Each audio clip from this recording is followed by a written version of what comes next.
Welcome to the show, everyone. Thanks for being here tonight. Got a great show planned for you tonight. Going to be welcoming back to the show William Sheehan, who wrote Bigfoot Terror in the Woods, Sightings and Encounters, volumes 1 through 4. William Sheehan. So if you go to Amazon, look up William J. Sheehan. He actually wrote the books, and I love the books. I sit and I read them every night. Then I fall asleep and I I have nightmares. Bill, welcome back to the show. How you doing tonight? Very good, Wes. Very good. And yourself? Oh, thanks for asking, Bill. I'm doing pretty well, my friend. I'm doing pretty well. Thank you so much for taking the time to come back on the show. I really do appreciate it. No, it's my pleasure, and thank you to the listeners for the outpouring of support. I see a lot of people are purchasing the books and the e-books, and it does my heart good to see people embracing, something that I put together. Yeah, I'm glad that they're buying the books, and I enjoy reading them, and I'm really not a reader, but I definitely enjoy reading them. I know the first encounter we're going to talk about tonight is from Volume 1, The Pheasant Hunter. If you would, tell us about that, Bill. Okay, so this account was told to me by a fellow named Eddie Pettigrew. It's an amazing story. Let's begin.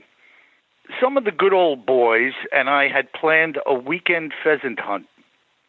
If we all showed up, there would be 12 of us there, a group perfectly suited to flush the soybean field that we had in mind for the hunt. It was about 10 a.m. on Saturday by the time all of these old-timers had arrived. I was the captain of the hunt, and my job was to call out when I wanted the two end men to begin the flush through the field. When everything works well, the line of hunters form a crescent, moving forward through the field, which gives the end men a shot at anything flying away. Most of the guys were shooting 8-shot through a modified choke, including myself. This shot size and choke would put a good spread of pellets on any bird at 20 to 25 yards, and since the pheasant is typically a low flyer, you won't have much more distance to shoot without endangering those who are flanking you on the drive. The rule is that we never turn more than the 10 o'clock and 2 o'clock position with our bodies or our guns. That day we took about 13 birds, which was a fairly good day's work for the crew. The next day, we were supposed to hit a nearby cornfield for more of the same, but the weather wasn't cooperating, the forecast being for rain showers all day long. I got on the phone with my buddy Mike and asked him if he was willing to give it a go, even though all of the other guys on the phone chain had bailed. I told Mike that I really liked the look of the thicket next to the soybean field that we had hunted yesterday, and I suggested bringing the dog with us. Mike was usually game for anything, and today was no exception. I put my setter in the truck and met up with him at the field. It was dreary and drizzling when we got there. Now, just so you understand, there was a thicket flanking this field on two sides, made up of a very deep and intertwined bramble. There was no way a man in his right mind would penetrate it or even attempt to do so, for you would be torn up before you knew what hit you. However, a dog could sneak around low, going in and out of the little tunnels that were formed by the growth, and flush out a bird. The morning didn't work out so well, even though this appeared to be choice ground. I don't know if it was the rain or the fact that the temperature had dropped 10 degrees, but the dog hadn't spooked a single bird. I thought that maybe he couldn't get where they were hunkered down, since a bird won't jump until it's forced to. You almost have to step on them before they will take to the air. Having no success in the morning, we took a little break, with our plan being to hit the other side of the field later on, once the rain let up. So we took the dog and walked about a half mile over to the other thicket. This one was even denser than the other had been, and I began to wonder if the dog could even work it at all. We began to work southward as the dog moved through the mess, and after about 20 minutes, the dog was so deep inside that we couldn't see or hear him, so I called him out. We pet him and gave him a snack before sending him back in.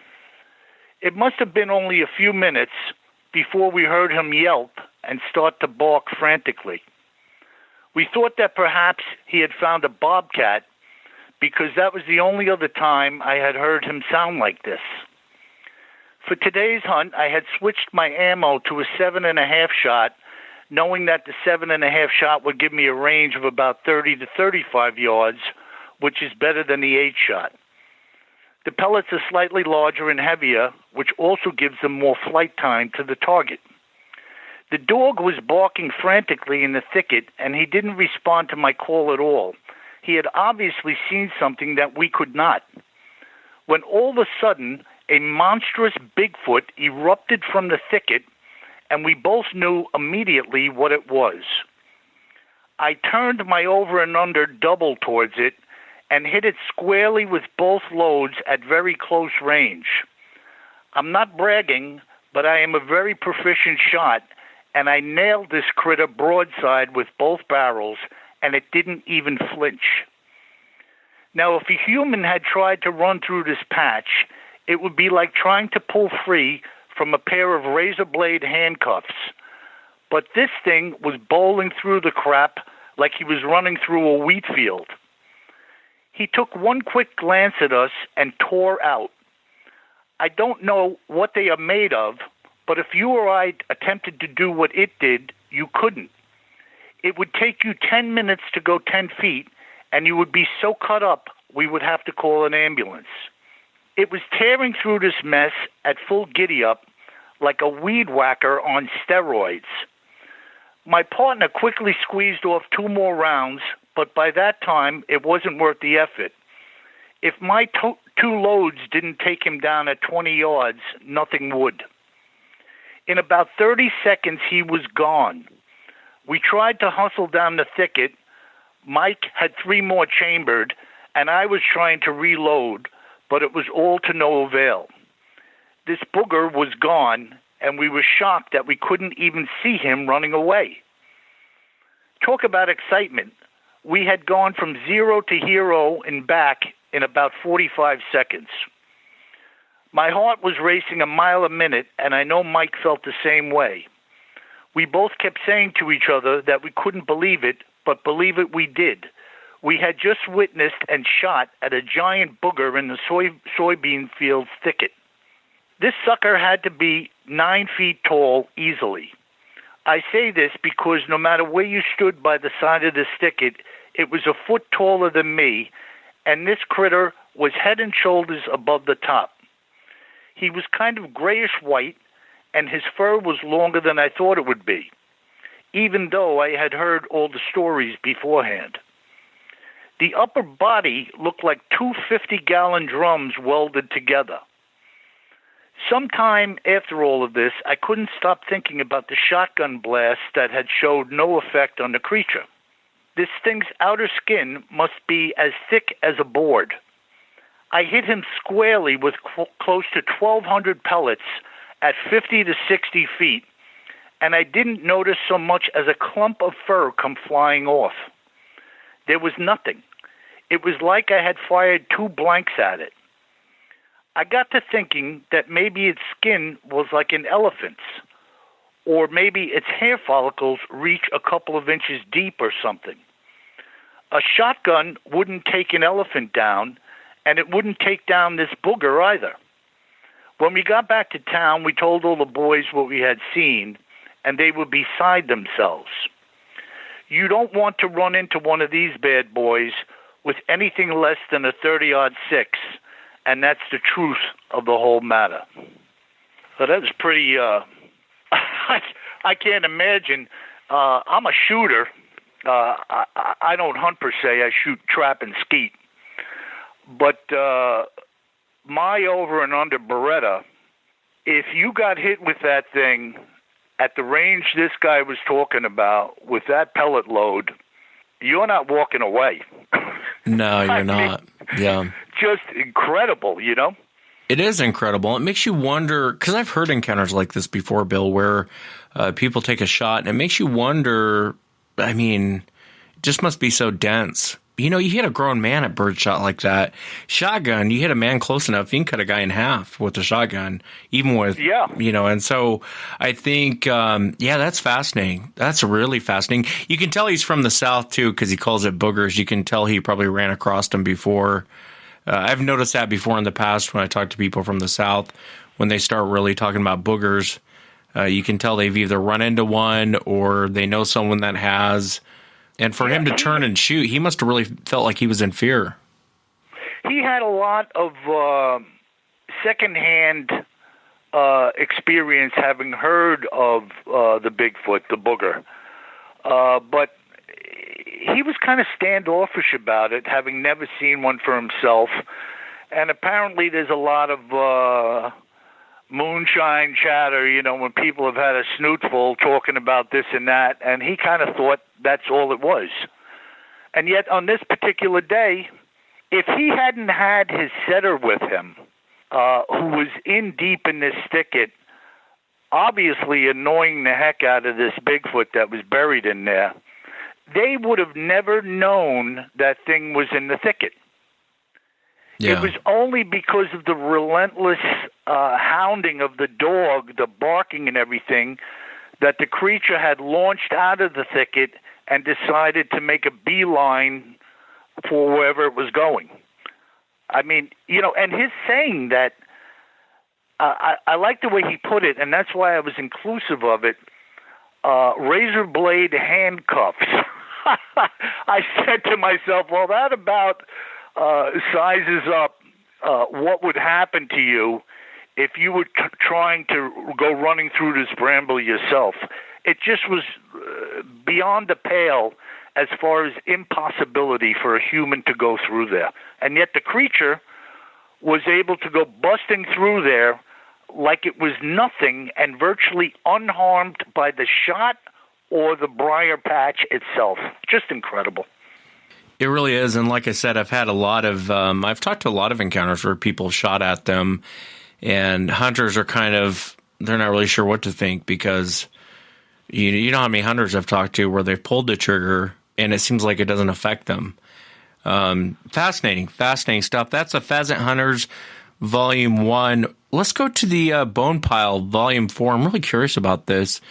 I had my own bone pile story a couple episodes back, but if you would, Bill, tell us about the bone pile. This is Volume 4, Bigfoot Terror in the Woods. Sorry, Bill, I didn't mean to cut you off. No. It's interesting that you said you had a story, because I actually have two accounts from a bone pile. This is the second one, and the interesting thing about this is the bone pile in and of itself is enough to get you thinking. But the fellow who was hunting is the real point of interest in this story, as you will soon see.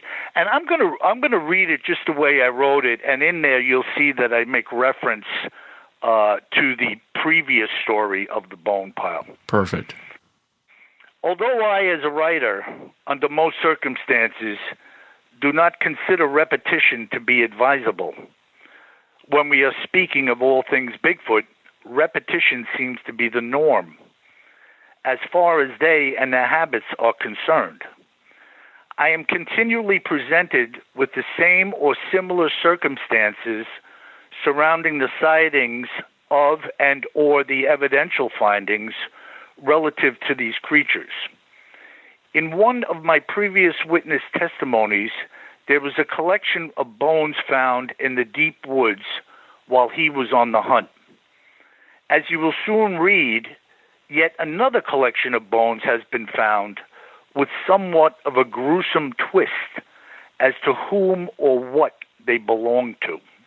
I would also be remiss if I didn't tell you that of all the people who could run across such a finding, David Brinks has spent the past 17 years as an orthopedic surgeon. I will step aside now and allow David Brinks to testify as to what exactly he found in the Kootenai by Mount Oki on October 7th, 1999. As I told you, Bill, when we first made contact, I did not personally see anything in regards to a Bigfoot or a Sasquatch-type creature. But it was rather what I found while on the hunt that troubled me to such an extent that to this very day I am haunted by it in my thoughts. I also told you I have given up hunting in the deep woods entirely. October 7, 1999 was my last day in the forest. I have likewise sold off my entire collection of long rifles, which had been quite extensive and expensive as a result of what I encountered that day. I had hiked in about 6 miles following Tokum Creek to where I had reached a point where I was in, shall I say, the shadow of Mount Oki. While hiking in this entire area, it is full of life of a variety of sorts. Animals, both large and small, abound, as well as birds and critters of every sort imaginable, providing one is looking. I was, as I said, about 6 miles in when the realization came upon me that everything had grown eerily still and silent. This happened so gradually that it must have been over the course of perhaps a mile before I actually stood still in one spot to look and listen in order to confirm my thoughts and my feelings. When the realization had struck me, and my hunch had been confirmed in reference to the stillness and lifelessness I was encountering, a cold chill went through my body like a lightning bolt from head to toe. I had never experienced a feeling as such in my entire life of hunting. This was followed by a feeling of imminent danger and the thought that I may even lose my life. Personally, I have over 10 years of education and am not used to psychological breakdowns of any sort taking hold of me. My career and my patience being completely reliant on my ability to be level-headed and skilled at both what I do and who I am. I remember standing my ground and trying to gain control of my thoughts for some 20 minutes because, after all, I couldn't exactly run out of here with my gear. At some point, I felt as though I had somewhat normalized again and began to move into the timber by the base of Mount Oki, following what appeared to be a rather broad game trail, which from the looks of it seemed to be well-traveled by large animals in the area. I came upon what I will describe as a small side path, which was leading through a wall of brush that was about 10 feet tall. Walking through this wall of brush, this small trail opened up into what looked like a cleared campsite. In other words, the ground in here was virtually cleared of debris and was so tamped down that it looked like hardpack. It measured some 30 feet by 15 feet, being oblong in its dimensions. Scattered about in this clearing, at first glance, were hundreds upon hundreds of animal bones, strewn randomly about in the clearing. As my mind was trying to process that which my eyes were now seeing, my vision shifted to what appeared to be a camouflage jacket laying off to the left side, near the fringe of the clearing. I stepped over to take a closer look when I realized that the jacket was still wrapped around who had been its owner. The waistline of the coat was collapsed to the ground, and when I lifted it up with a stick, the remains of a human pelvis were visible, devoid of the lower extremities. Upon probing the upper torso with the branch, the coat was still supported by what I assumed was the still intact rib cage, as well as the skeletal hands and arms extending from what were now severely deteriorated sleeves. As I now examined what was a severely damaged skull, my observations confirmed that the entirety of the facial structure, from the maxilla to the frontal bone, inclusive of the nasal, zygomatic, temporal, orbital, and the lesser bones, had all been impacted by some type of blunt force trauma, which had rendered the entire face compressed to some 5 inches within the skull. I knew immediately that this had not been done by a bear, and no human was capable of delivering such a blow. The head looked as though a 7-inch round block of steel had been pounded into it front on. I started to tremble and shake quite violently as I stood looking over this apparent victim of some type of hideous murder. But why this individual had found his place here with all of these other bones was incomprehensible to my rational way of thinking. Within the confines of this space, there were no bones visible that still had flesh or tissue attached to them in any state of decomposition, and yet here I was standing in the middle of animal and human remains on a patch of ground that was so worn and hardened that not so much as a weed was coming forth out of it. With my gloves on, I attempted to do a search of the remaining pocket areas of the coat and came up with a business card for an insurance agency about 200 miles away from where I now was. Having made my way out of the woods and back to civilization, I immediately reported my findings and the location to the local authorities. I gave them the business card and offered to take them back where I had made the find if they desired me to do so, to which they responded that they would let me know if they needed any further assistance on my part. To this day, I am tormented by having found this torso with no legs lying in this sea of bones within the forest. Something or someone had spent a lot of time in that clearing to have worn it down to the state in which I had found it. It had the appearance of a campsite that was used on a regular basis by a family of 5, and yet nothing was there when I had arrived. Out of everything that I had seen and felt, it was the damage that had been rendered to the individual's face that haunts me to this very day. Death from such an impact was certainly instantaneous, and yet what had performed such an evil act was unknown. I had contacted you, Bill, because my own thought process had brought me around to the notion that this was done by a Sasquatch.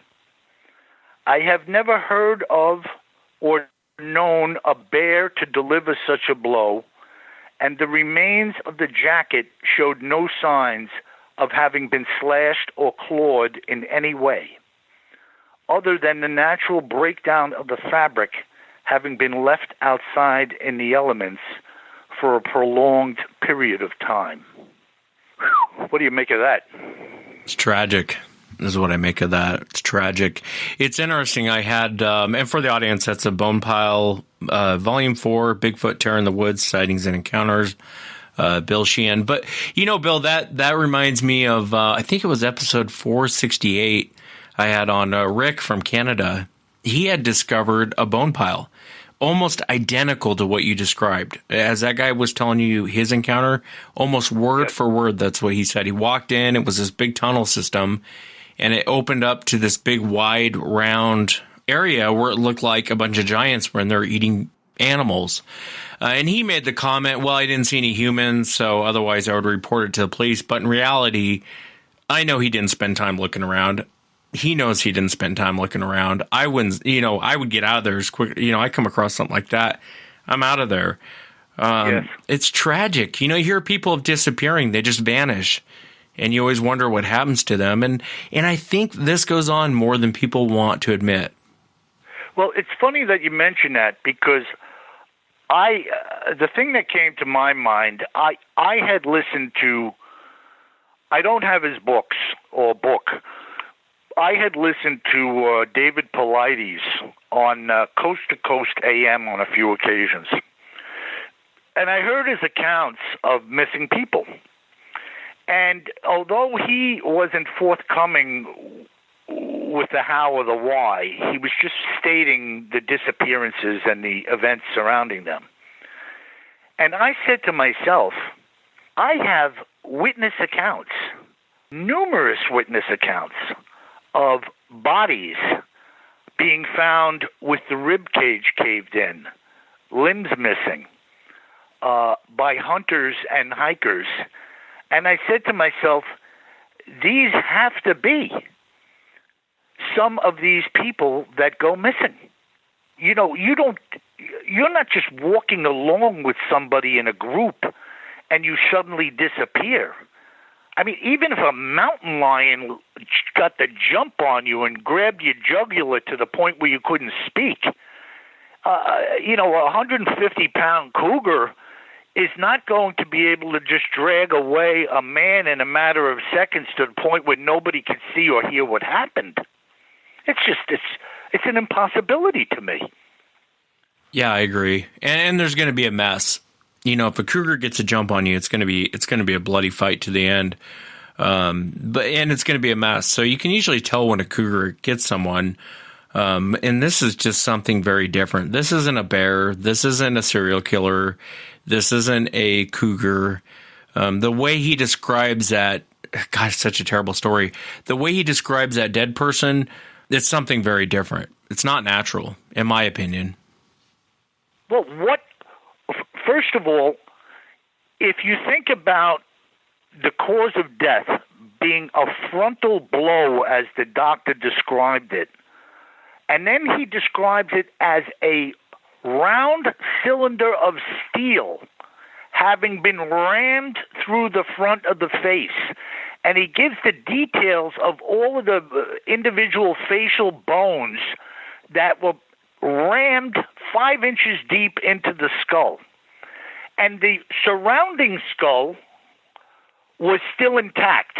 It was something that was pounded.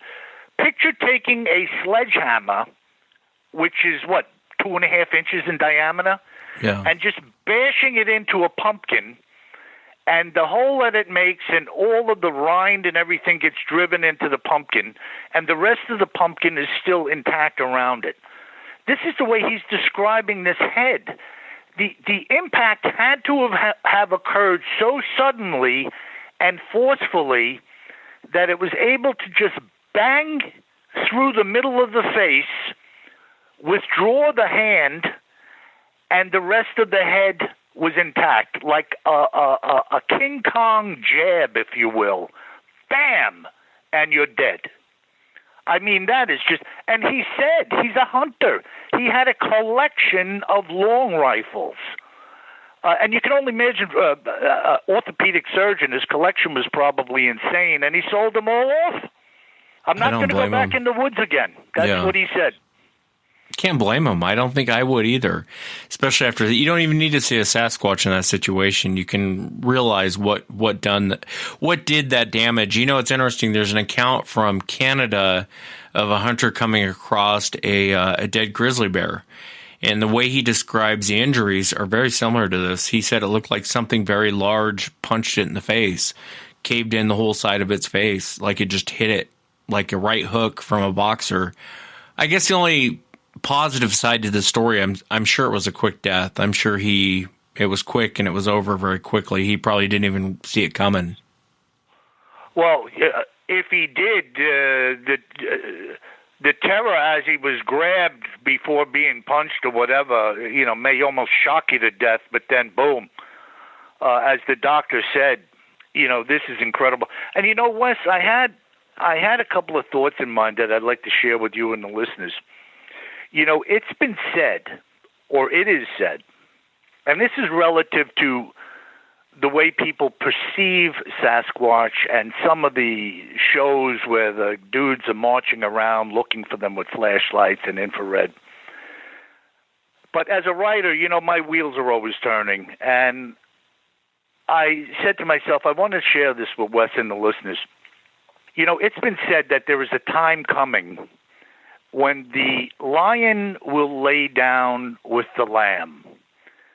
But that time is not now. Right now, the lion eats the lamb and enjoys doing it. And if the listeners out there or anybody else is thinking for 1 minute that you are going to go cozy up with the hairy man, think again. It's my opinion that this thing will tear your sorry carcass up limb from limb, and you will end up looking like a hard-boiled egg that got dropped into a blender. Personally, I wouldn't enter into the woods with anything less than, say, a Remington pump stuffed with double-aught buckshot and a holstered .45 as backup. You were talking before about other guys who have shot at Bigfoot, and we just heard about Eddie Pettigrew pumping 2 rounds of 7.5 load at this guy at close range. I have a witness in Book 6. The story is entitled The Fifth Bullet. This guy pumped 4 rounds. Now, of course, I won't tell you the full story because one might say, well, maybe he shot over him or around him. I can tell you he didn't. He pumped 4 rounds downrange at a Sasquatch that was charging his position from an M1 carbine, and this sucker kept coming. I mean, just think about that. I am a good shot. I could shoot a bottle cap off a pop bottle at 50 feet.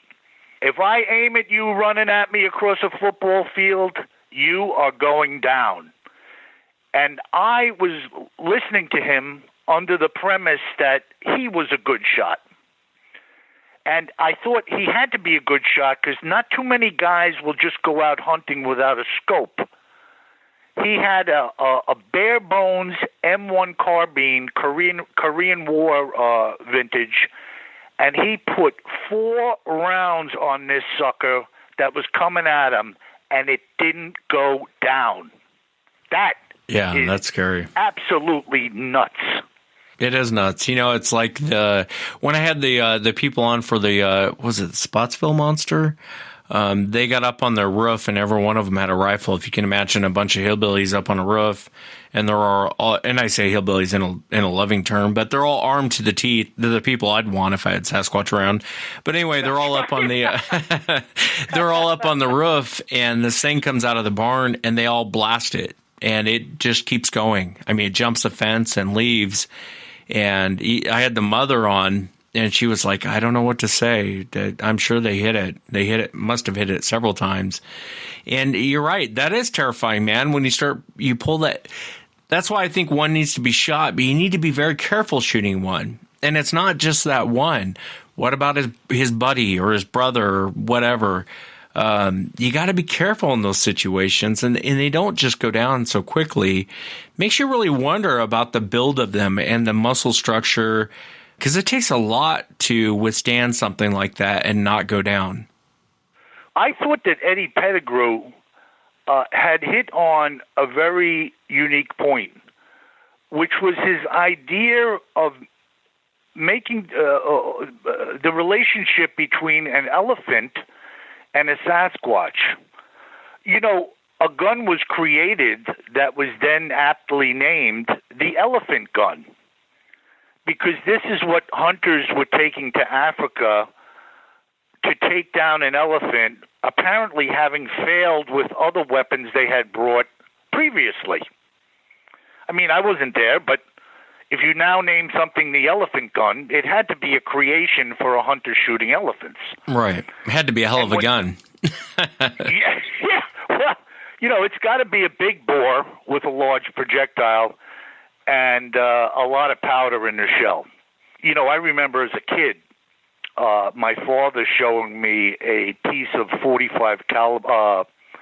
caliber ammunition.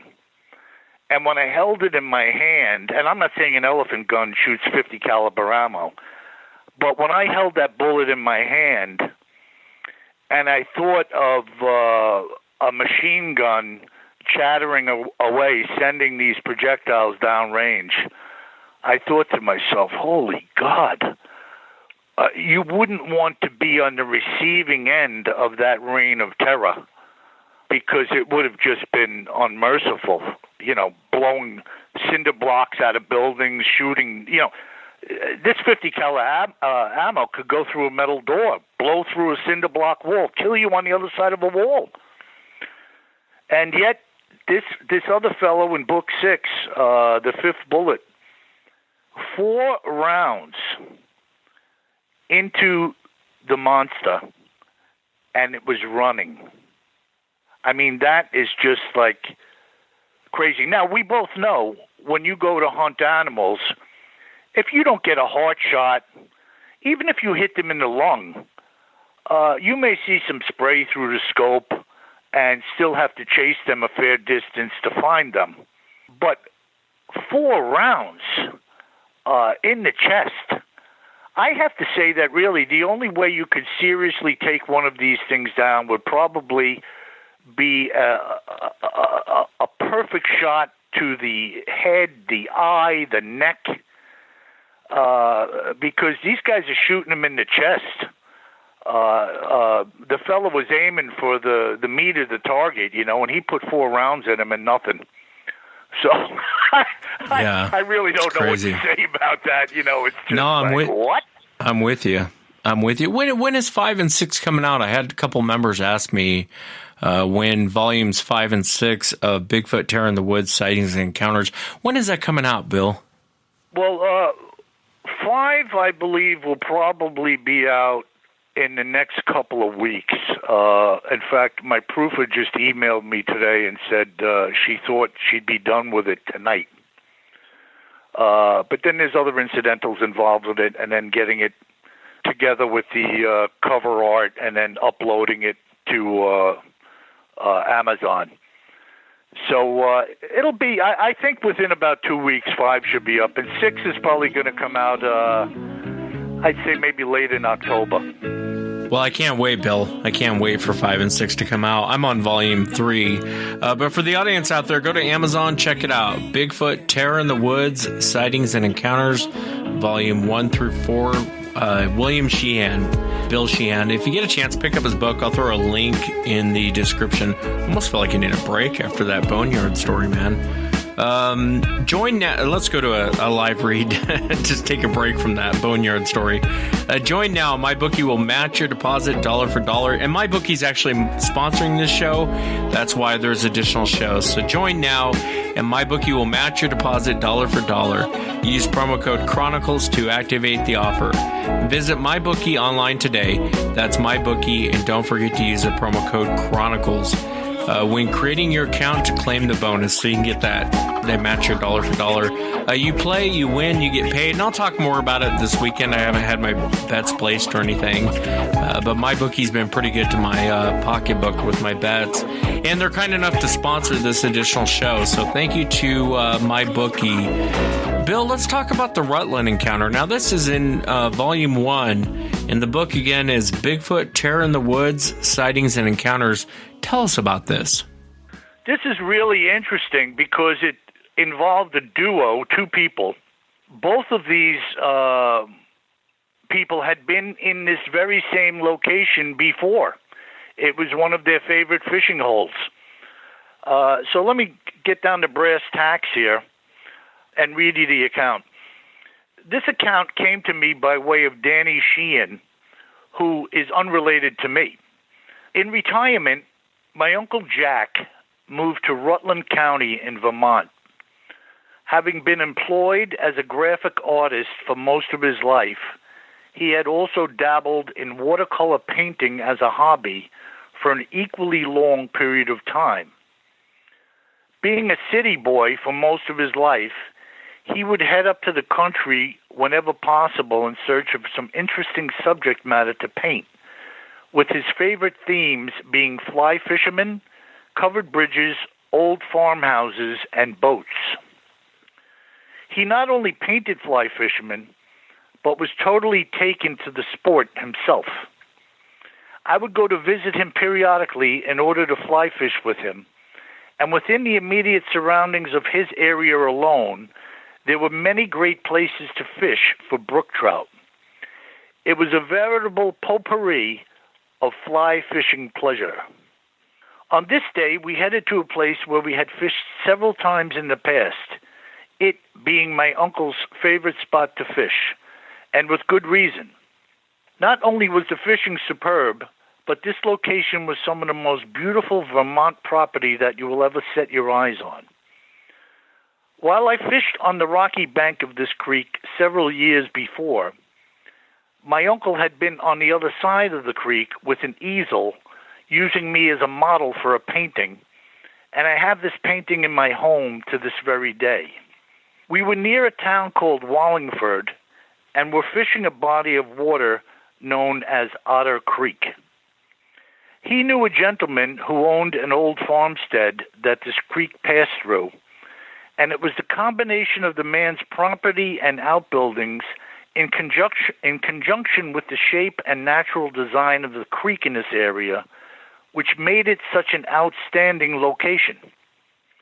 I will do my best to bring you into this picture. The original owners of the farm had been cheesemakers and created what we now know as Vermont cheddar. I would say that the acreage was about 40, give or take a few, and there was a large farmhouse that sat in the middle of the land, as well as two very large unpainted and well-weathered barns.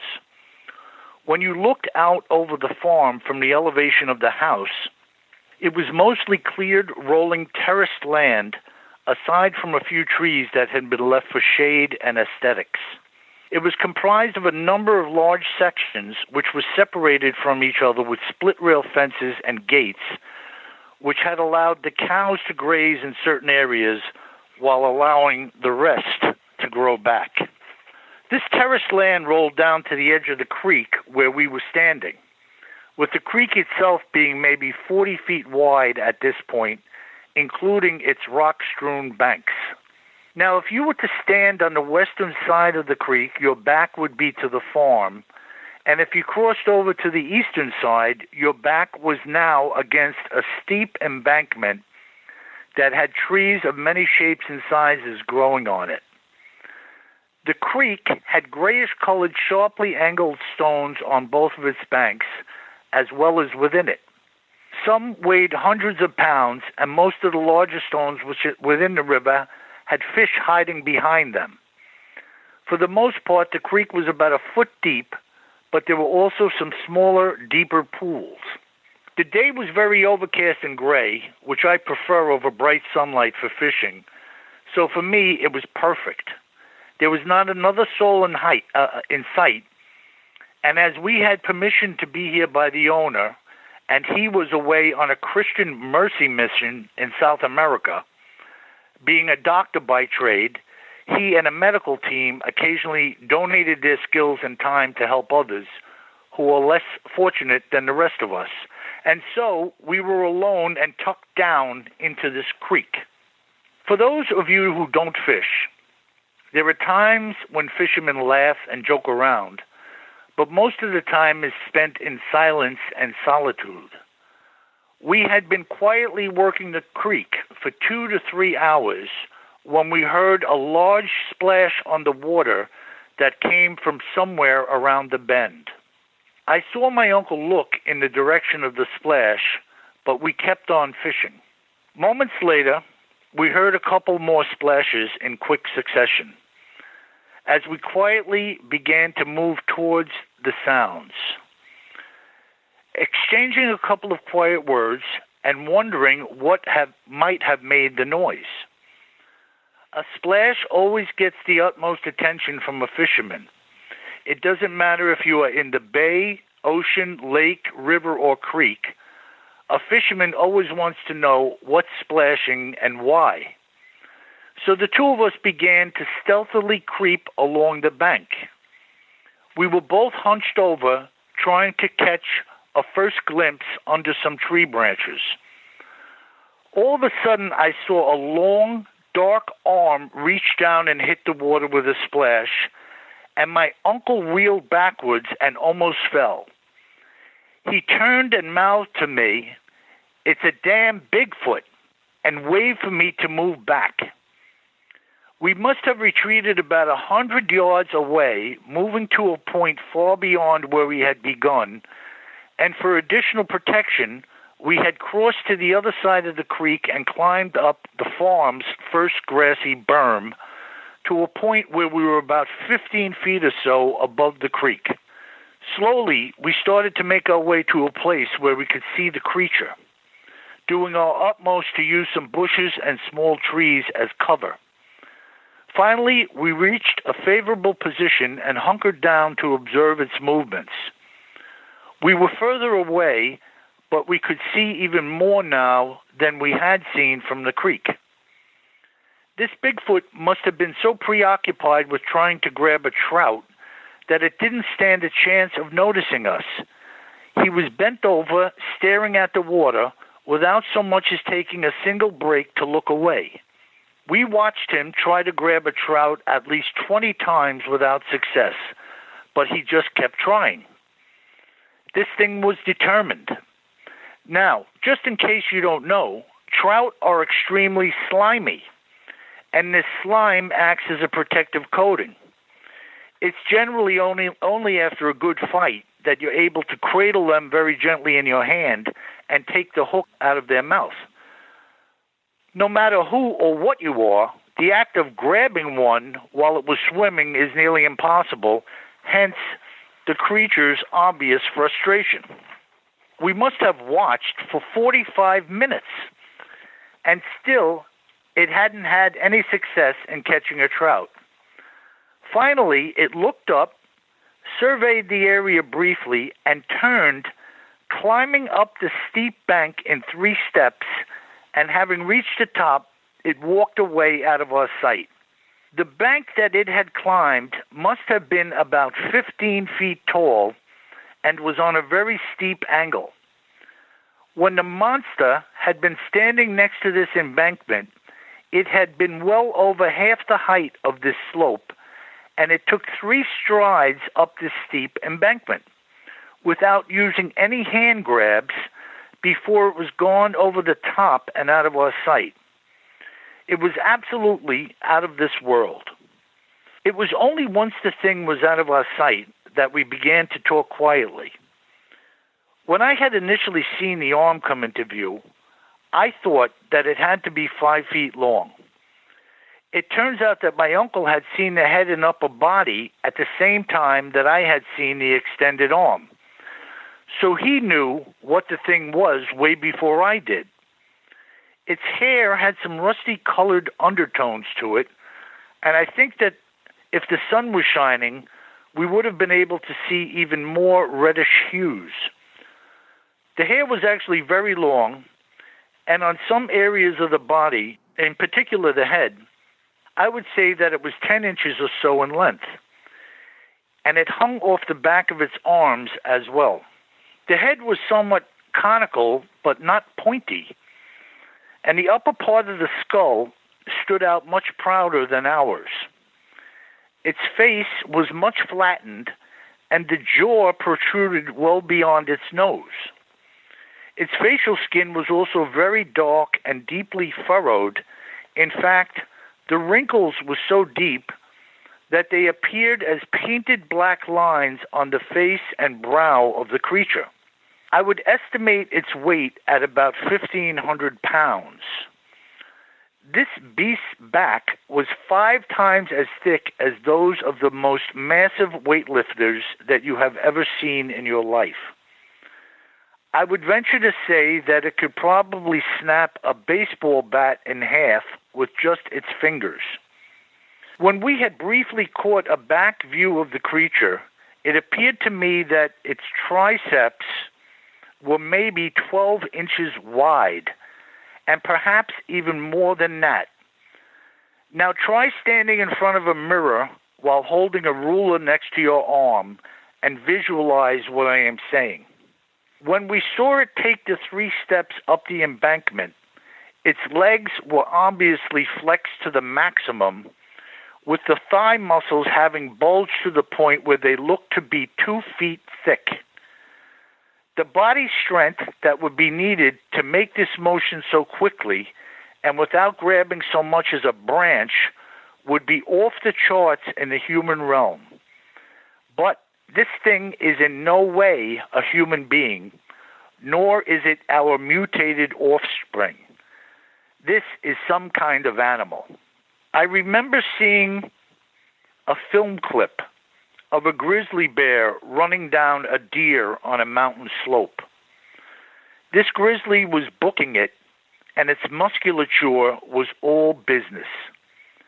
When I watch a deer get spooked and run on my own property, it's incomprehensible that anything else could catch it.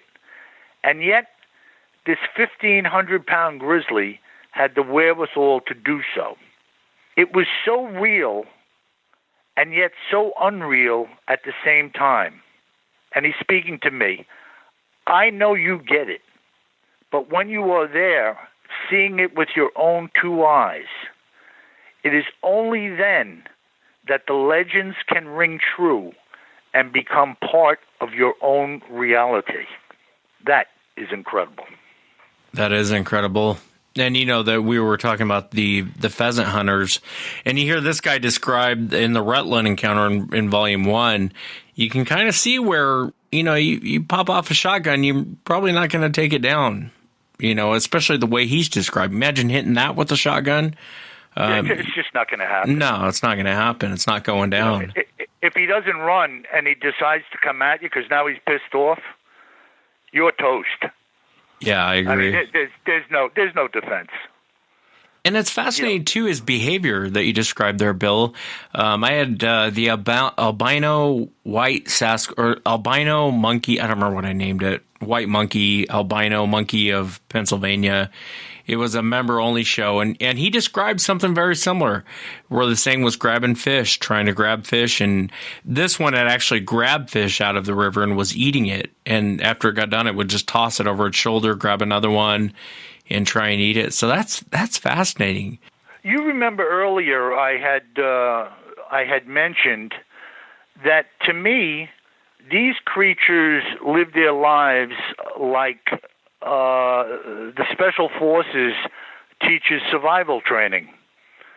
You are down, you are separated from everything you know and love, and now everything takes over as far as I need to get food, I need to get shelter, I need to get water. And you will try and do anything and everything you can in any area that you are in to get that. Whether it's taking a shot at drinking some creek water, hoping you don't get sick, breaking into somebody's chicken coop and snapping the neck of a bird and hoping you could roast it over some type of fire you'll be able to make. Maybe try to create a spear and get yourself a trout. These creatures, they're in the coops. They're taking people's animals. They're in the orchards. They're in the farm fields. They're in the streams trying to get fish. I told you of an account that's in one of the books to come of Sasquatch seen grabbing the remains that the bears had finished with on a salmon river. And as a matter of fact, this very creek, Otter Creek, I have another account on the same river. Now, by the way, this is the longest running body of water in Vermont, so it covers an extensive amount of real estate. But 2 separate encounters of a Sasquatch being by this same body of water, which tells me they are frequenting this area as a feeding ground, I don't know if they're using it as a trail, walking along the side of it to get to other locations. Who knows? We don't know. But it's really interesting. And as I stated in the beginning, repetition when it comes to Sasquatch is the norm. People are witnessing similar or the same things here tonight. You and I have 2 bone pile accounts in my own possession, and I think you just said you had one in Canada and another one from another individual, no? Yeah, it's pretty amazing, really. And you're right, yeah. There is a lot of similarities you can draw between encounters. It's disturbing is what it is, like the bone pile. When you were telling that encounter, it's like, God, I just had a guy on. I named the show Devil's Lettuce because he was out there planting marijuana, which I got no problem with. I could care less if he's out there planting weed. Good for him. But it reads very similar to what this doctor was talking about. And you see that from encounter to encounter. That's why until we have a body, you're not going to learn anything about these creatures. I hate to break it to everyone. There's no Bigfoot experts, and most of these Bigfoot researchers are full of BS. Most of them have no clue what they're talking about, and it's just the way it is. And I hate to say it, but it's just the way it is. The best information you can get is from an eyewitness because you start to draw parallels, just like the bone pile, just like, we talked about shooting one. There's a lot of parallels. Right. And it's the same in medicine, Wes. How do they achieve treatment protocols and find out what works and what doesn't work? Through the patient's experiences. Things are refined and hopefully bettered for future people, patients, and generations by what others have experienced in the past. This is why they call it practicing medicine. It's not a definitive form. Yeah. It is ever morphing and ever changing as you move forward. I wish I don't mind sharing with your audience. And by the way, if you're a man in this listening audience, you need to have your PSA blood test on a regular basis. I went for a blood test for an insurance policy. And I have medical training. When I got the results back, I saw the results, and when I read them, I went, oh, my God. My PSA was skyrocketed. And a high PSA level in a man indicates the potential that there is cancer present. Well, one thing led to another, and I had prostate cancer. And at the time, I went for 43 external beam radiation treatments, and I'm 10 years clear now, thank God.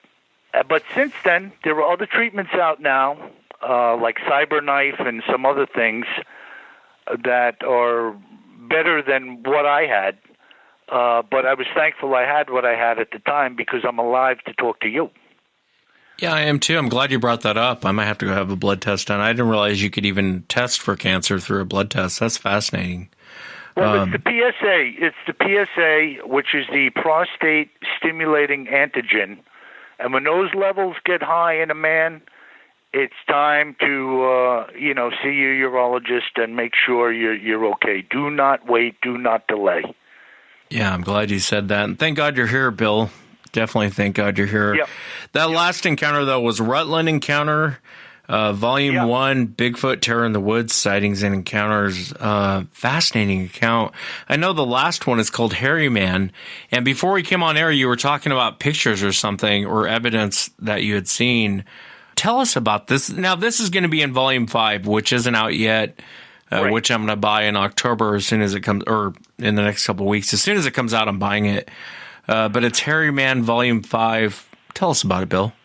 Yeah, now this is actually the Hairy Men. And I had seen the picture that you're about to hear about. And I might as well tell you, even though I'm going to read it, the picture showed a group of men, quite a few men actually, and a string of what I would call large army tents set up along a wood line that was fairly well cleared out. This was an encampment, and you're going to hear about it. And these tents were probably maybe 14 feet by 12 feet, rectangular, straight sides going down, with a flap on the opening, no zipper, and a peaked roof that went up and was no doubt supported by some type of pole structure, within the tent. I saw this picture, and so let me get right into it with you. It's pretty interesting. Now, the reason I chose this for today, accounts like this, and I have a number of them that are older, two of them that are way older than this one, they bring to the table the continuity of Sasquatch encounters having occurred many, many years before we first had our eyes open to it. I know for me it was the Patterson-Gimlin film. I think I must have saw that maybe in the latter 60s, early 70s. And when I saw it, I was a believer even then. I said, holy cow, look at that. I had no doubt in my mind that this was way before computer CG and all this other nonsense that people use to shoot it down today. You had still photographs, negatives. To me, it obviously wasn't a man in a monkey suit. Again, I brought this to the table today to kind of reinforce these creatures being around way before we became aware of it. So here we go.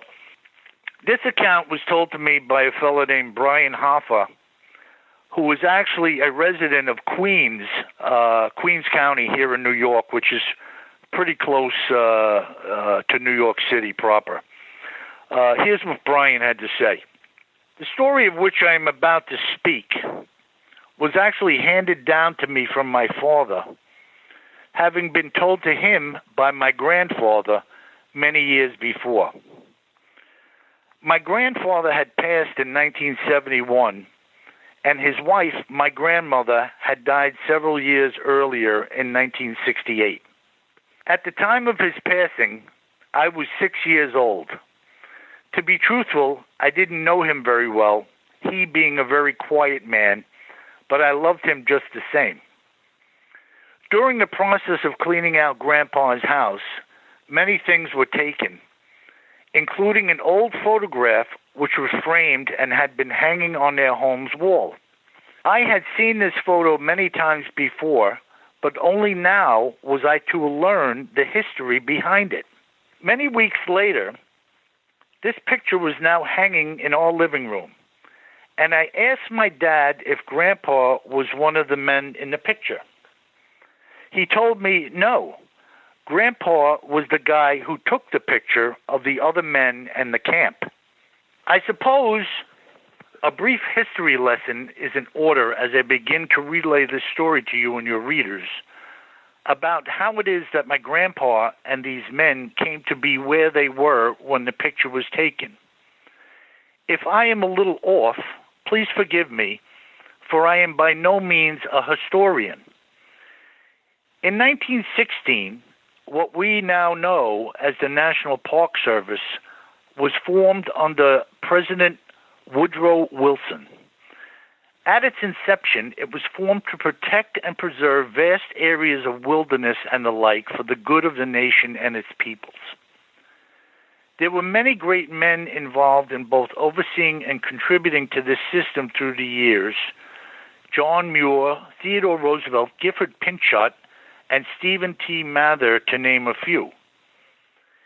In 1903, during a coast-to-coast trip, Roosevelt came to visit Muir, who was camping in Yosemite, and after having spent the night and awakening to 5 inches of freshly fallen snow, a spark seemed to have ignited within Roosevelt's heart.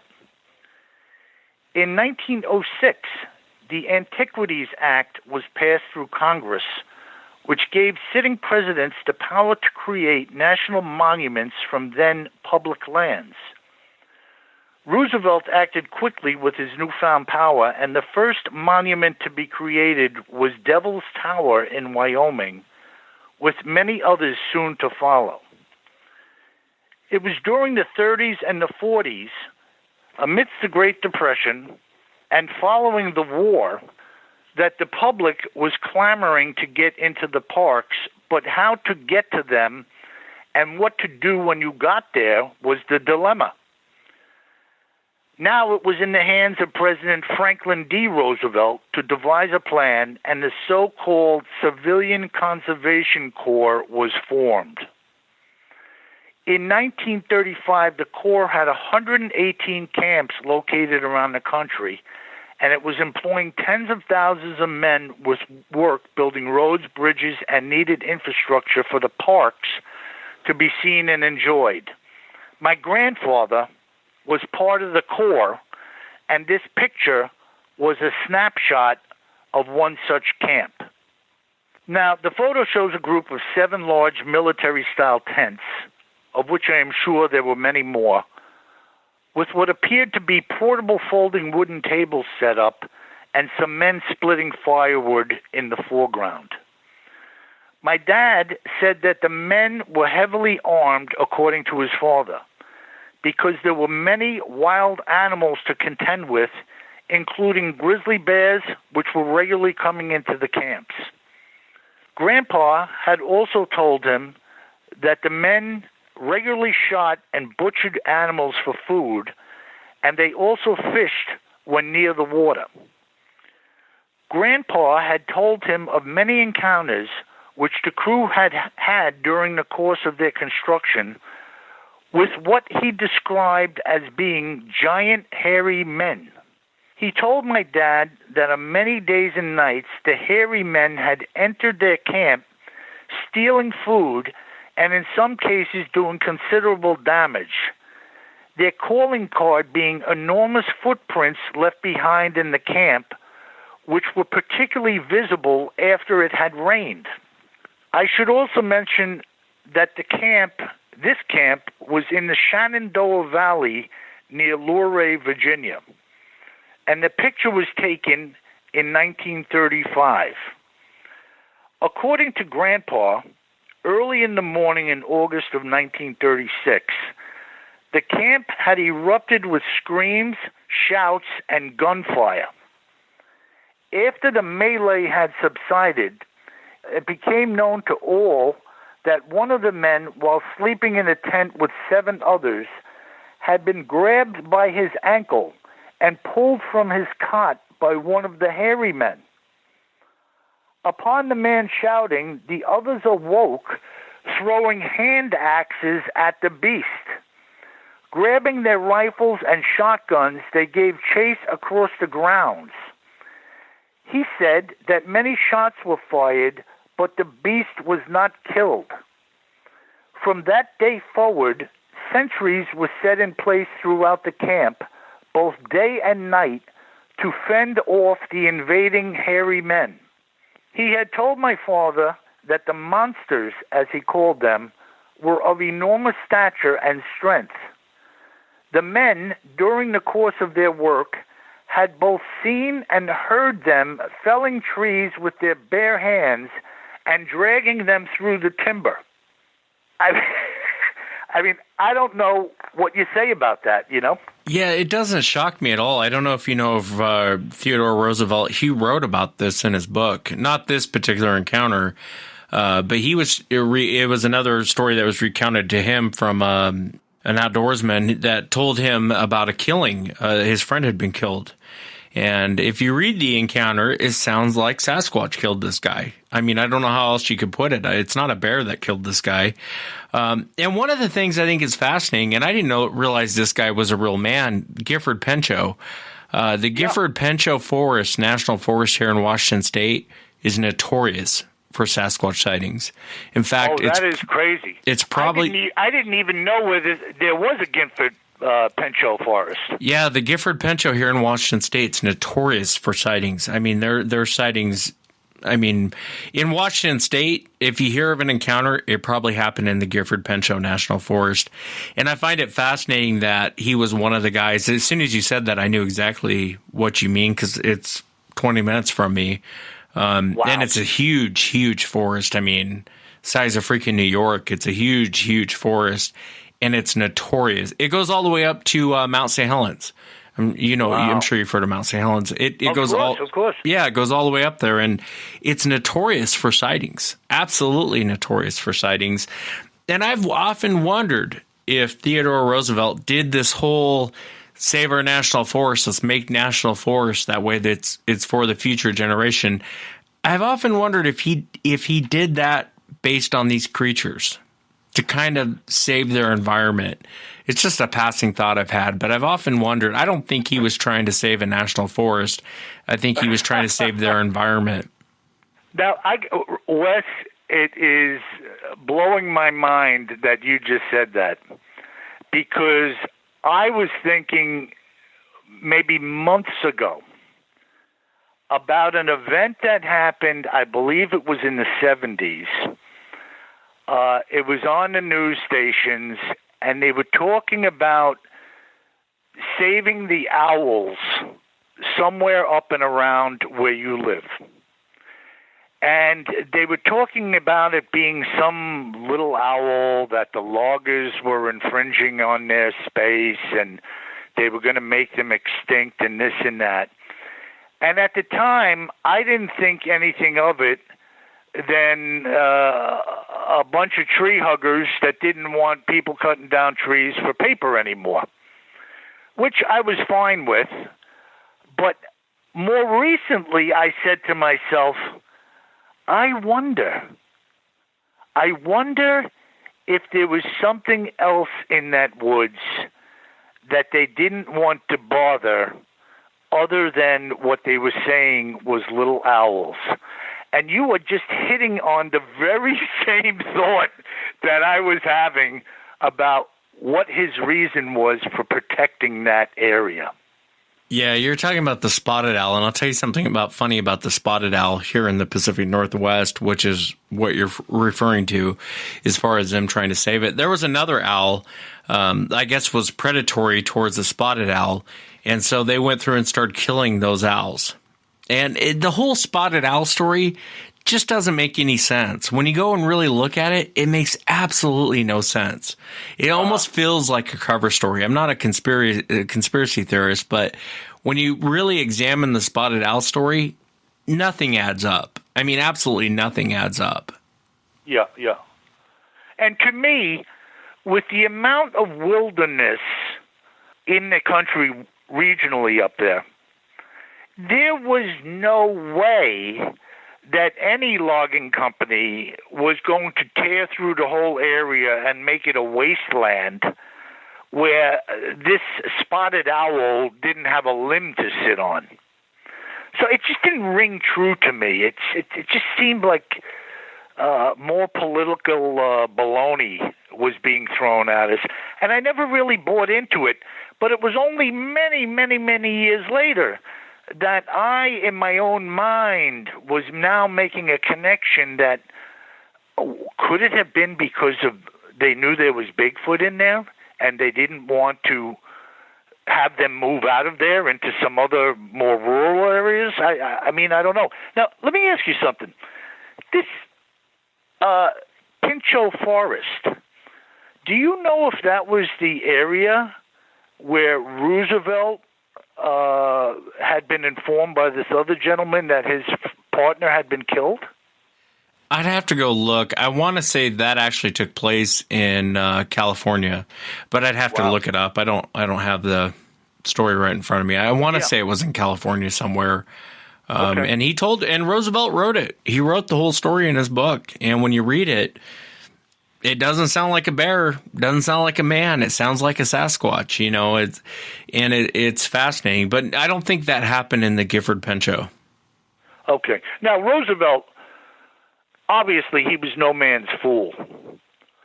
And he certainly would not have penned a story like that had he not been fully convinced of both who the individual was that was telling it and the story itself.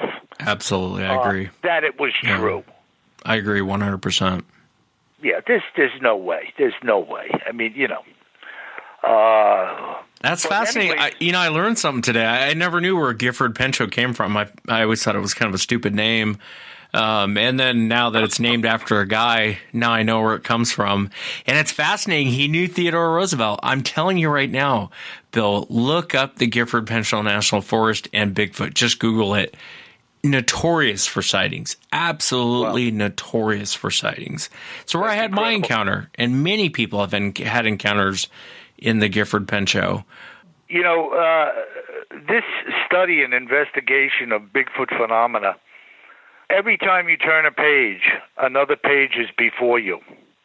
And then another one, and then another one. And it just goes on and on and on. And for the life of me, I cannot believe why these things are not being brought out to the public. It's got to be some nonsense where they think people will be so freaked out by it. They won't do this, they won't do that. But I just don't understand it. It's just very bizarre. It is bizarre, and I think it comes down to what it is and where it comes from, and that's why they cover it up. It's not so much, everyone always says, oh my God, if they said that Bigfoot was real, everyone would grab their rifles and they'd head out to the woods. I don't believe that. I've been a hunter most of my life. I've known many hunters. You don't just go out and blast something just to blast something. And even if you had that mentality, good luck. Good luck to you. We probably won't see you again. You'll probably be in the missing 411. Take care of yourself. Because you probably aren't going to make it too far out there blasting one of these things unless you really know what you're doing. Yeah, I wouldn't even risk it. I can only imagine if somebody ever scores one and brings it in, which some claim they have, and the bodies were then disappeared mysteriously. So I don't know what's going on with all of that. I have a very interesting story. I don't know if you read it yet, called The Cargo. That I haven't, was incredible. Well, that was incredible. And give it a read. What volume is that, Bill? What book is that? I believe The Cargo is in... Oh, sorry, my friend. Cargo is also in Volume 5. Oh, I was going to say, I don't remember reading that one. I remember seeing that one. That'll blow your mind. I mean, that, again, for the person who says, oh, it's all BS, okay, good for you. I can't help you any further. Have a nice day. But if you are of the mindset that the individual who brought forth the story is a person of integrity, in this case it was another law enforcement guy, do you think he's full of bookie too? I mean, where does it end? Is everybody a lion sack of you-know-what? And nobody is capable of giving hard evidence or putting anything critical out on there to say, I saw this is what I saw, take it or leave it, It's just, I don't understand that. I don't understand it. The rejection, the open-faced rejection of damn near everything that is brought to bear about Bigfoot. You know, Wes, my wife is Spanish. She's from South America. Sometimes we watch Spanish TV. And occasionally, when we're watching Spanish television and the news broadcasts come on, do you know that they... I wouldn't say regularly. Of course, I'm not watching this every day like the daily news. But I have seen repeated broadcasts where oddities were put right up on the TV and the reporters were reading the notes from their desk. And whether it's about a UFO over Mexico City, a UFO in the Yucatan Peninsula, a chupacabra sighting, a ghost seen walking across a cemetery. I mean, they will post everything and anything and just put it out there for you to see. And I don't see any of that around me, nothing. So, what is with that? Why is there no fear there on letting you have a look? And all of the fear seems to be here in the United States. I just can't figure it out. It just seems almost like more political baloney to me, where you never really get the truth, Yeah, it is. It is. It's funny. I was watching a thing on YouTube, and actually, I think it was on Facebook, and it was the same script, and they show like 50 news stations around the United States, and they're all reading the same script. So I think it comes down to, it's like I said, if you kill one, you drag it to a news station, it'll never see the light of day, because who's paying the bills? And I can tell you who's paying the bills, and that'll never see the light of day. That's why you don't see that stuff here in the United States. There's like 2 corporations that own all of the news stations. That's why they're all reading the same script. I'm sure most of the listeners know what I'm talking about if you've seen it on Facebook, where they start off with one news station. I think it's like in New York. Then they cut to like here in the Pacific Northwest. Then they cut to California. Then they cut to Texas. Then they cut to Louisiana, Florida. They're all reading the same script. It's the exact same news you're getting. And if that isn't worrisome, I don't know what to tell you, because that's worrisome to me. If that's where your information is coming from, might want to start looking other areas. Yeah, well, that's it. In other words, the same people own the networks that own the papers, that own the magazines, and basically the people sitting before us are talking heads in suits and ties that are paid to read what's put before them on the teleprompter or the desk. When I was a kid, we had Walter Cronkite. Everybody looked at this guy on CBS like he was their grandfather. When Kennedy got shot, he was crying on the television.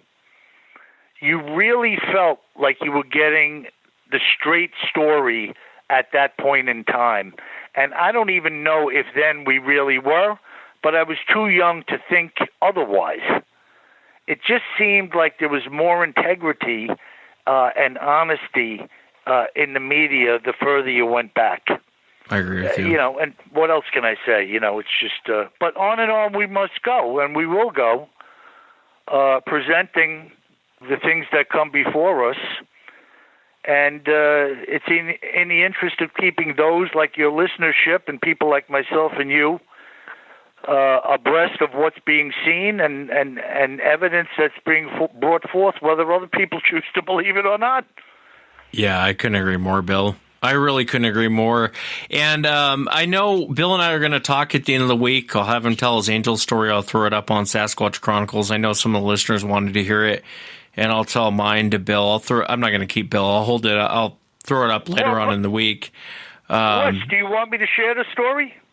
Yeah, if you got time, Bill. I know you. Sure. Had No, it's no problem at all. It'll take me 5 minutes, 10 minutes, and it's. It's interesting, again, in the light, if you believe it. And if you don't believe me, it really doesn't matter to me. Because, once again, I know what happened to you. Well, I don't know what happened to you, but you know what happened to you. And I know what happened to me. And, by the way, I've had numerous encounters with angels. In this particular one, after you hear it, I believe my life was saved, and you can make your own judgment. At that time in my life, I was a construction worker, and the firm that I worked for was involved predominantly in industrial renovations. We were doing a lot of block, brick, pouring foundations for large machines, fencing, roofing, interior design changes. And on this particular day, I believe we were in a town called Plainview here on Long Island, and I had been busting my hump in the hot sun for the entire day, and I was on my way back to eastern Long Island on what we call 495, which is a big interstate over here. It runs from basically close to New York City, out to a town called Riverhead on Long Island, and then you go to little tributary roads from there, like all the way out to Montauk Point. So I was on my way home on 495. At the time, I think it was either a 1969 or a 70 Toyota Corolla, which was a little tin junk box. When I was sitting in there, and I was a big, burly character, when I was sitting in there, I was hanging over into the passenger seat, and my left shoulder was right up against the door, which was basically two pieces of sheet metal with a slot for the window to go up and down in. I mean, there was nothing to this thing. And I'm heading home on the LIE. We call it the Long Island Expressway, the LIE 495, and bumper-to-bumper traffic. And I was coming up to a road known as Comac Road, where I knew there was a delicatessen that I could stop in and get something cold to drink. So I got off 495, went under the overpass, pulled into the parking lot of this delicatessen, and by the time I went inside and came out with my beverage, two tractor-trailer trucks had parked along the curb on Comac Road, flanking either side of the exit. In other words, now you couldn't drive out of the driveway seeing what was coming southbound or northbound. These tractors with, 45-foot trailers on them were on either side. And I'm sitting there like, boy, this just ices the cake here, man. After the day I had, now I can't even pull out of the driveway here until one of these trucks leaves or both of them leave. So I decided I wasn't going to wait. I backed up away from the driveway to a point where I could now see both northbound and southbound on Comac Road. And in my mind, I was just going to wait till I saw the last car coming from each direction that was visible to me go by, and then in my mind, the road would be clear. Well, here I am in my Toyota, sitting back maybe 50 feet from these tractor trailers, looking north and southbound, and I was convinced that it was good to go. I started moving up, and I was about to put my foot on the gas. I was already putting my foot on the gas, and so help me God Almighty, a hand, I could feel the fingers and hear the noise of the slap, whacked my left knee. Now, there is nothing, you couldn't have fit a football under the steering wheel of this car with me sitting in the seat, the wheel in front of me and the dashboard coming down underneath it, and this hand came through and slapped my knee against the brake pedal. Now, I swear to you, I was in no way, shape, or form stepping on the brake or going to step on the brake. I was accelerating out onto Comac Road when this happened. And as soon as the hand hit my leg, a four-door Cadillac DeVille tore the front end off of my Toyota. Oh, wow. He went through maybe, I shouldn't say, I don't want you to think like the whole engine. He ripped off maybe 4 inches deep from my front end, the bumper, the headlight buckets, the hood, the grill, and kept going. He didn't even stop. And I sat there like, what just happened? And yet I knew what happened, but I was trying to say to myself, my God, that car would have T-boned me right in the door. and the door was like nothing. It would be like sitting in a refrigerator box and getting hit by a truck. There was no way that door would have saved me from a broadside from this freaking 5,000-pound Cadillac. And I just sat there and said to myself, oh, my God. And do you know, I never shared that story with anybody for decades. None of my friends knew about it. Nobody knew why my car got smashed up in the front. I never told a soul.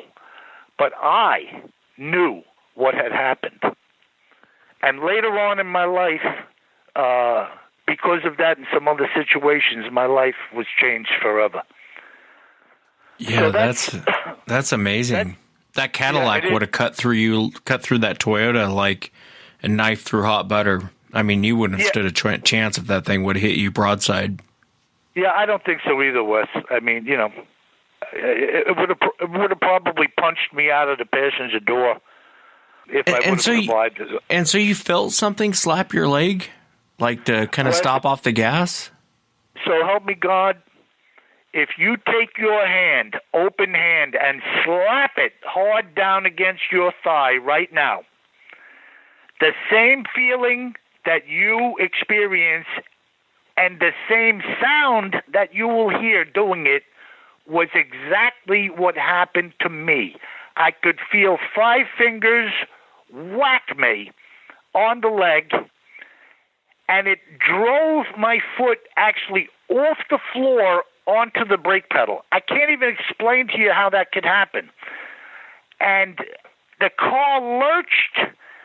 My head went forward, and the Cadillac impacted the front, ripping the nose off of the car, all in it was simultaneously. Wow. And I just sat there and do you know, not a soul came over to me. There was people in the deli, the trucks were there, nobody was in the parking lot. Nobody apparently heard it. Not a soul came over to me or pulled over and said, oh, my God, are you okay? I saw the car. I got his plate. Nothing. This Cadillac took off northbound, and he didn't even speed away. It was like he was doing 45 miles an hour, slid along the front of my car, and just kept driving forward. This guy must have been high as a kite or drunk himself to not even stop, or it seemed like he didn't even realize he hit me. Yeah, that's crazy. Gosh. Very, very strange. You're lucky to be alive, Bill. Yeah, well, I'm convinced I wouldn't be here now had that not occurred in my life. Thank God. You know, like I said, that Cadillac would have cut through you like a knife through hot butter, man. It would have cut through that Toyota like it was nothing. And you obviously wouldn't be here. That's amazing. Wow. Yeah. And I think sometimes God steps in and helps you out sometimes in life. You know, I'm a firm believer in that. I'm not really into church. I'm not really into religion. But I think that there's a creator out there that steps in sometimes and helps you out. Yep. Well, you know what? I'm going to throw a little plug for Book 6 to keep you and your listeners interested. Along the lines of what you just said, this notion of divine intervention, a hunter who I have his account in Book 6, I named this account The Priest. And when Book 6 comes out, make sure you read that story. I will. I can't wait. That's all I will say. Make sure you read that story. Yeah, it will I can't just wait. Knock you out of your socks and across the room. So, these things are happening. Bigfoot sightings are happening. Unidentified flying object sightings are happening. Angelic encounters are happening. All of these things are happening to people around the world, and there is almost no talk about it anywhere except in venues such as your own and other stations or podcasts that are handling such things and discussing them. Other than that, there is no discussion being offered about these things whatsoever. And I'm of the mindset where I share many things with many people because I enjoy talking to people and I enjoy hearing from people what they have to say after I open the door with them by saying something myself and bringing them to a point where they now feel safe. You know, that you feel welcome. When you hear somebody speak of Bigfoot, now you say, well, you know, no, I don't know. Please tell me. Yeah, and it's amazing how many things are shared just through the act of sharing. I agree. And you see it even on the show. I mean, there's people who, you know, they'll say, hey, I heard episode such and such, and the guy was talking about this, and let me tell you what happened to me. It's almost identical to what happened to them.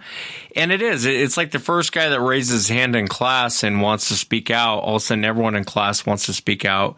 And it takes that one person to come forward. But, you know, if you feel comfortable, you're absolutely right, Bill. People come forward and share a lot of things with you. I've heard a lot of strange stories just because of a show I did or a person I had on the show. They'll want to come forward and share it. You know, I think if you give off like it's not a joke to you and it's not fun and games to you, it's serious to you, most people will share with you what they've seen and what they've experienced. Yeah, there's no doubt about it. And you know something, Wes, if I could throw a little plug in there, I don't know if anybody's listening or if anybody in your audience has the wherewithal, but I've been thinking to myself, and somebody mentioned this to me the other day, that a lot of these stories here, if you broke them down with crews and film or whatnot, you could make one hell of a series out of these encounters. No, I agree. Hollywood disagrees, though. I've been down that road on many occasions. I've turned down many production companies because they want to turn it into some sort of joke. And I'm like, just go with the material. There's nothing more that's needed. I don't need your scary music. You don't need to film someone banging on a tree. Just go with what happened to someone. And but, you know, Hollywood has it all figured out. So it's hard to sell it to them as far as reality doesn't seem like something that sells very well, even though it does. I mean, you listen to podcasts of people sharing their encounters. You read Bill's book, people sharing it's fascinating. It's very fascinating. Yeah. But unfortunately, there's no doubt about it, you know. I just said to myself from a pure entertainment aspect, you want to be rocked out of your socks. All you have to do is talk to some of these witnesses. I mean, if that doesn't frighten you, I don't know what will, you know. Yeah, especially since it's a true, you know, when you tell you can tell a fictional story, but when you tell a story, it's kind of like, I don't know if I've experienced this recently. I can't give you an example, but actually I can. It was Tom Cruise. He was in a, what's the name of the movie? He was a drug runner. I can't remember the name of the movie. And when you watch the movie, you're like, oh my God, this is no one's going to believe this. This is the most ridiculous story I've ever heard. Then you find out it's a real story and you're just like, oh my God, I can't believe that was a real story. And I wish I could remember the name of that. Tom Cruise, he's like a drug runner. I'll send it to you, Bill. I can't think of the name of the movie off the top of my head, but when you watch it and then realize this is a real story or a true story, you're just blown away by it because you're like, no one's going to believe. If Hollywood would have written that story, no one would have believed that story. Yeah. No, I guess there's a certain amount of truth to that. You know, if they wash it over, it's not exactly like a documentary. But when you're speaking about something that's said not to exist, what is it but, you know, bogus material? If it's never identified as being legitimate, really everything we say or do about it relative to mainstream is bogus. Yeah, it's unicorns. It's just all jive talking, you know? Yeah. No, well, wow. I appreciate you coming on, Bill. I know you and I are going to talk at the end of the week. For the listening audience out, and Bill, thank you for taking the time to come on too, by the way. Awesome. I really appreciate it. I'm really glad to be here.